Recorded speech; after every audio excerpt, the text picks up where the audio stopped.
नमस्कार। चलिए आज एक बहुत ही गहरे और पुराने रहस्य में उतरते हैं। एक ऐसा रूपक जो हमारी दुनिया को और इसमें हमारी जगह को देखने का नजरिया पूरी तरह बदल सकता है। और ये ज्ञान सीधे भगवद गीता के 15वें अध्याय से आ रहा है। जरा सोचिए, क्या हो अगर हमारी पूरी की पूरी सच्चाई, हमारी हकीकत एक उल्टे पेड़ की तरह हो। सुनने में थोड़ा अजीब लगता है ना? पर चलिए इस अनोखे विचार के पीछे जो गहरा मतलब छिपा है उसे समझने की कोशिश करते हैं। तो यह है हमारा आज का सफरनामा।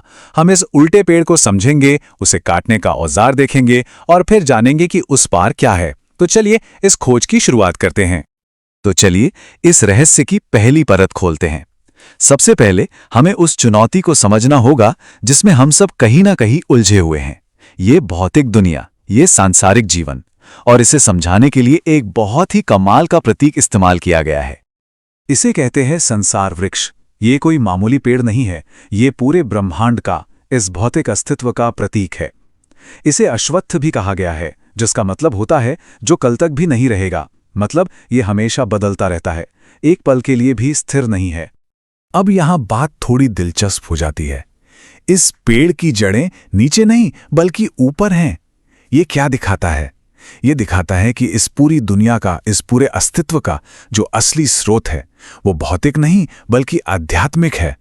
वो एक अनदेखी ऊंची सच्चाई में है। और उस अनदेखे स्रोत से ही सारी शाखाएं, मतलब हमारा ये ब्रह्मांड, हमारा मन, हमारा अहंकार, ये सब कुछ नीचे की तरफ फैलता है और धीरे धीरे ठोस रूप ले लेता है, जिसे हम अपनी 5 इंद्रियों से महसूस कर सकते हैं।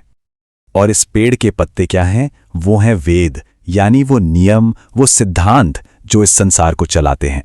जैसे पत्ते पेड़ की रक्षा करते हैं, वैसे ही ये सिद्धांत इस दुनिया में जीवन को सही ढंग से चलाने में मदद करते हैं। तो सवाल ये उठता है कि अगर ये दुनिया एक उलझन का पेड़ है तो इससे बाहर कैसे निकलें? तो ठीक है, समस्या को तो हमने समझ लिया, ये उल्टा ब्रह्मांडीय पेड़। अब बात करते हैं समाधान की। और समाधान है एक हथियार, एक ऐसा औजार जो इस रास्ते पर चलने वाले हर साधक के लिए जरूरी है।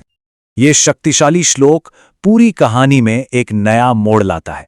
अब बात सिर्फ समझने की नहीं है, अब कुछ करने की है। अब एक्शन लेने का समय है। पर यह कुल्हाड़ी कोई लकड़ी काटने वाली कुल्हाड़ी नहीं है। ये है अनासक्ति की कुल्हाड़ी। इसका मतलब है अपने अंदर एक गहरा बदलाव लाना, अपनी चेतना को इस शरीर, मन और दुनिया की चीजों से जो हमने चिपका रखा है उससे अलग करना।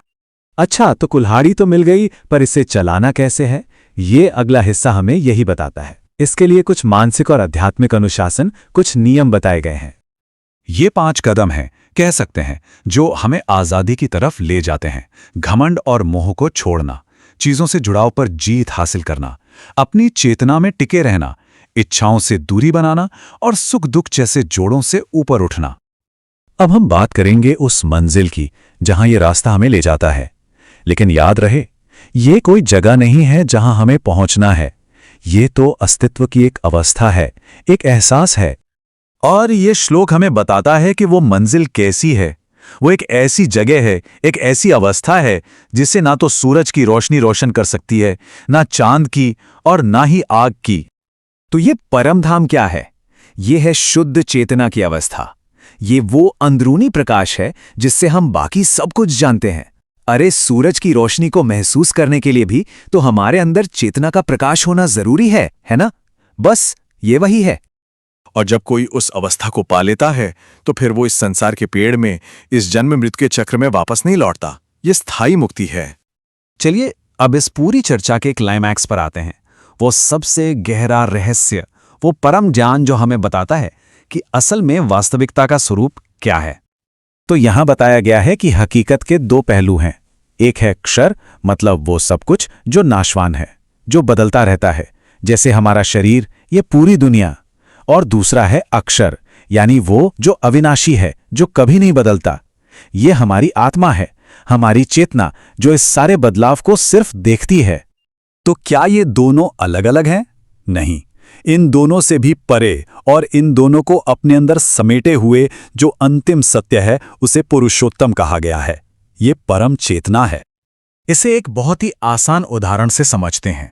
सोचिए, एक घड़े के अंदर जो खाली जगह है वो है क्षर, एक कमरे के अंदर जो खाली जगह है वो है अक्षर। दोनों अलग अलग लगती हैं, पर असल में दोनों उसी एक अनंत आकाश का हिस्सा हैं, और वो अनंत आकाश है पुरुषोत्तम। जब घड़ा और कमरा हट जाते हैं तो सिर्फ एक ही आकाश बचता है। तो इस सब को जानने का फायदा क्या है? इस ज्ञान को पाने का इनाम क्या है? चलिए इस सफर के आखिरी पड़ाव पर चलते हैं। जो इस परम सत्य को जान लेता है वो सही मायनों में बुद्धिमान हो जाता है, मोह से मुक्त हो जाता है, उसे सब कुछ जानने वाला कहा जाता है। उसे एक ऐसी गहरी संतुष्टि मिलती है जिसके बाद लगता है कि जीवन के सारे कर्तव्य पूरे हो गए। और ये अंतिम श्लोक इस ज्ञान के महत्व को पूरी तरह से स्पष्ट कर देता है। ये एक वादा है कि इस समझ को पाकर जीवन का जो असली मकसद है वो पूरा हो जाता है। और हम इस चर्चा को एक बहुत गहरे सवाल के साथ समाप्त करते हैं।